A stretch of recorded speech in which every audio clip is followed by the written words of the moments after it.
Hello दोस्त, आप सबका मेरे चैनल में स्वागत है।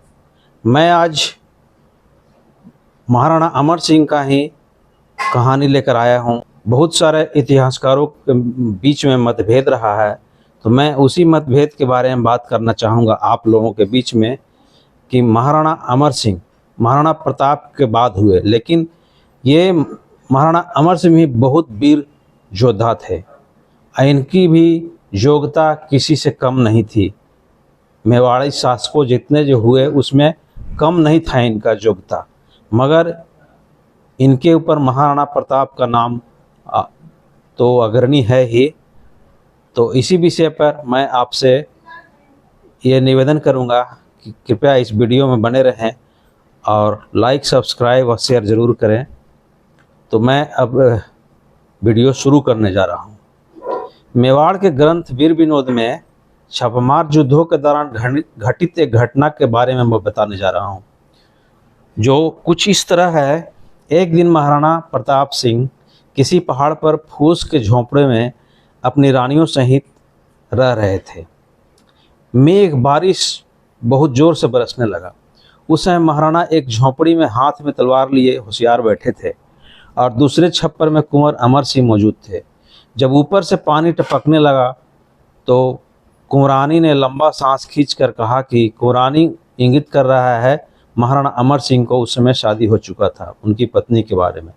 हम इस दुख से कभी पार उतरेंगे या नहीं? तब राजकुमार अमर सिंह ने जवाब दिया कि हम क्या करें, हम दाजीराज के बरखिलाफ नहीं जा सकते। वीर विनोद में भी लिखा है कि कुंवर कुंवरानी की बातें सुनकर महाराणा प्रताप सिंह ने सवेरे उठकर सब सरदारों को बुलाया और रात को सुनी हुई बात के इशारे स्वरूप कुंवर अमर सिंह को ताना मारते हुए सरदारों से कहा कि अमर सिंह तो आराम पसंद है, मेरे पीछे बादशाही ताबेदारी कबूल करके खिलत पहनेगा, यानी कि बादशाह अकबर का ये शरण में पहुंच जाएगा। यह सुनकर कुंवर अमर सिंह बहुत शर्मिंदा हुए पर कुछ न बोले, लेकिन मन में मजबूत इरादा किया कि मैं कभी बादशाहों का फरमाबरदार नहीं बनूंगा। इस घटना की वास्तविकता का कोई ठोस प्रमाण तो नहीं मिलता है, परंतु यह संभव है कि कुंवर अमर सिंह के हृदय में उस भयंकर संघर्ष के दौरान कमजोरी के भाव आए हों। यदि इस घटना में थोड़ी भी वास्तविकता मानी जाए तो भी यह घटना महाराणा प्रताप के दिवेर विजय अभियान से पूर्व की रही होगी, क्योंकि दिवेर अभियान विजय में महाराणा कुंवर सिंह का बहुत बड़ा योगदान है।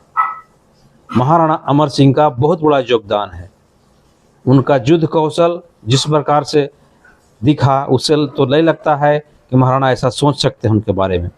इस घटना के पश्चात कुंवर अमर सिंह ने अनेक युद्धों में महाराणा प्रताप के साथ रहकर वीरता दिखाई।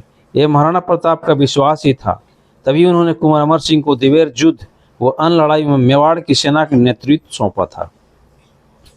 अक्टूबर 1582 ईस्वी में विजयादशमी के दिन दिवेर का भीषण युद्ध हुआ, जिसमें महाराणा प्रताप ने कुंवर अमर सिंह को मेवाड़ का सेनापति घोषित किया। अकबर के सेनापति सुल्तान खां का सामना कुंवर अमर सिंह से हुआ। कुंवर अमर सिंह ने सुल्तान खां पर भाले से भीषण प्रहार किया। भाला इतना तेज वेग से मारा था कि सुल्तान खां के कवच, छाती और घोड़े को भेदते हुए जमीन में घुस गया और वहीं फंस गया।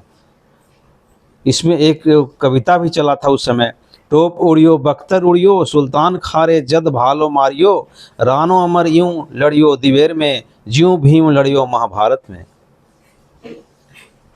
तो इस तरह का कविता महाराणा अमर सिंह के बारे में ही कहा गया है। सुल्तान खां मरने ही वाला था कि तभी वहाँ महाराणा प्रताप पहुँचते हैं। सुल्तान खां ने कुंवर अमर सिंह को देखने की इच्छा महाराणा के सामने रखी, तो महाराणा ने किसी और राजपूत को बुलाकर सुल्तान खां से कहा कि यही अमर सिंह है। सुल्तान खां ने कहा कि नहीं, ये अमर सिंह नहीं हो सकता, अमर सिंह को ही बुलाओ। तो महाराणा ने कुंवर अमर सिंह को बुलाया। सुल्तान खां ने कुंवर अमर सिंह के वार की सराहना की। महाराणा ने सुल्तान खां को तकलीफ में देखकर कुंवर अमर सिंह से कहा कि यह भाला सुल्तान खां के जिस्म से निकाल दो। कुंवर अमर सिंह ने खींचा पर भाला निकला नहीं, तो महाराणा ने कहा कि पैर रख कर खींचो। तब कुंवर अमर सिंह ने सुल्तान खां की छाती पर पैर रखकर भाला निकाला। 1586 से 87 ईस्वी की मुगल थाने उठाने में महाराणा प्रताप का सहयोग बहुत योगदान कुंवर अमर सिंह का ही है। दिवेर विजय के बाद महाराणा प्रताप ने जो 36 मुगल थाने उखाड़ फेंके थे, उनमें कुंवर अमर सिंह ही सेनापति थे। एक दिन तो कुंवर अमर सिंह ने गजब की तेजी दिखाते हुए 5 मुगल थाने उखाड़ फेंके। कुंवर अमर सिंह ने मोही, मदारिया, आमेट, देवगढ़ वगैरह मुगल थानों पर भी आक्रमण किए और विजयी हुए। कुंवर अमर सिंह द्वारा गुजरात के शाही थानों पर आक्रमण के दौरान जब मेवाड़ में तैनात अधिकतर मुगल थानों पर विजय प्राप्त कर ली गई तो महाराणा प्रताप ने कुंवर अमर सिंह के नेतृत्व में एक सेना गुजरात की तरफ भेजी। कुंवर अमर सिंह ने गुजरात के शाही थानों को चीरते हुए अद्भुत वीरता का प्रदर्शन किया और 70,000 रुपये दंड स्वरूप वसूल करके महाराणा प्रताप को भेंट किए। राजस्थान के इतिहास में के बारे में जेम्स स्टार्ट अंग्रेज है, उसका भी दिलचस्पी राजस्थान में बहुत लिख रहा है इतिहास में। तो उसका भी कथन है, राणा अमर अपने पिता प्रताप व अपने कुल का सुजोग वंश था। वह वीर पुरुष के समस्त शारीरिक और मानसिक गुणों से संपन्न तथा मेवाड़ के राजाओं में सबसे अधिक ऊंचा और बलिष्ठ था। वह उदारता और पराक्रम आदि सद्गुणों के कारण सरदारों को और न्याय दयालुता के कारण अपनी प्रजा को ही प्रिय था। जिस तरह महाराणा प्रताप को उनका प्रजाजन बहुत प्यार करते थे, ठीक उसी प्रकार महाराणा के पुत्र कुंवर अमर सिंह को ही उसी तरह का प्यार मिला। प्रसिद्ध इतिहासकार ओझा के अनुसार भी महाराणा अमर सिंह नीतिज्ञ, दयालु, विद्वानों का आश्रयदाता, न्यायी और सुकवि थे। ये अपने पिता महाराणा प्रताप से भी अधिक लड़ाइयाँ लड़े, किंतु अंत में मजबूरी के चलते संधि के कारण इनकी ख्याति भारत में वैसी नहीं हुई जैसी इनकी पिता की है।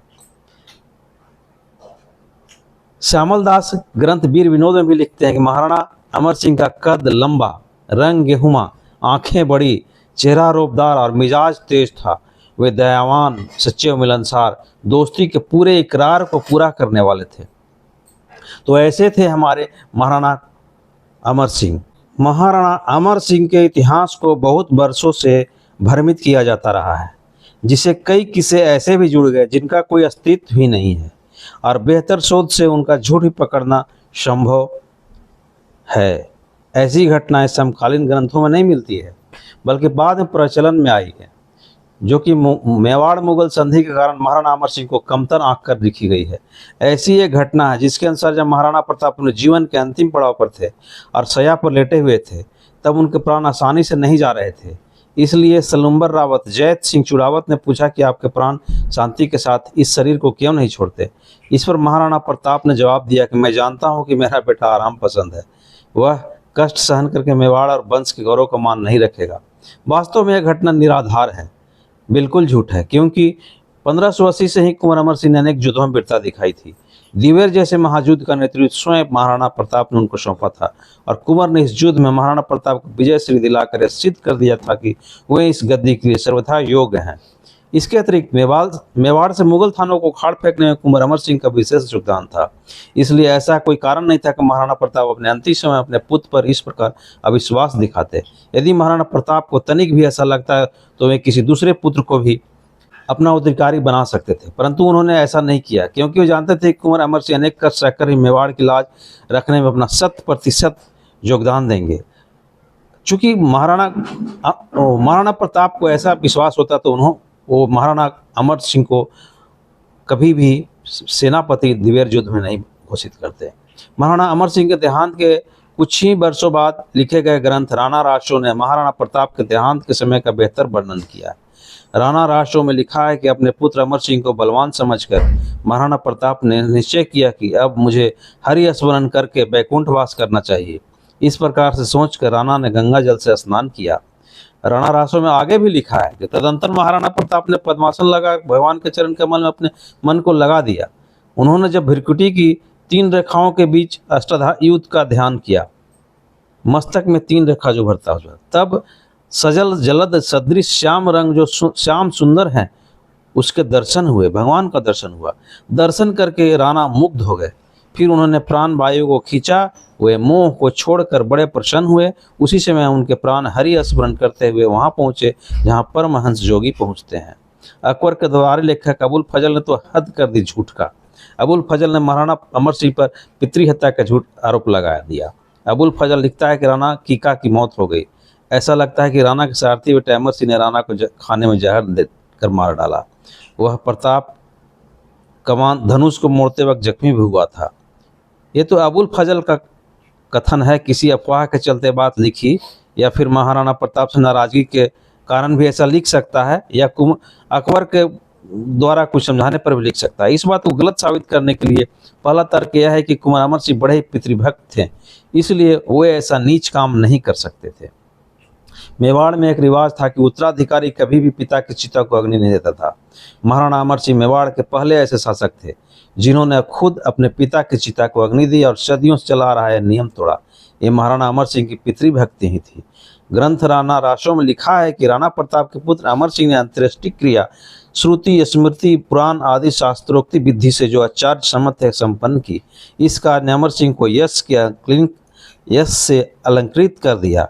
उसकी कीर्ति त्रिभुवन में फैल गई। पितृभक्त अमर के इस कृत्य को देखकर गुणवानों ने धन धन कहा।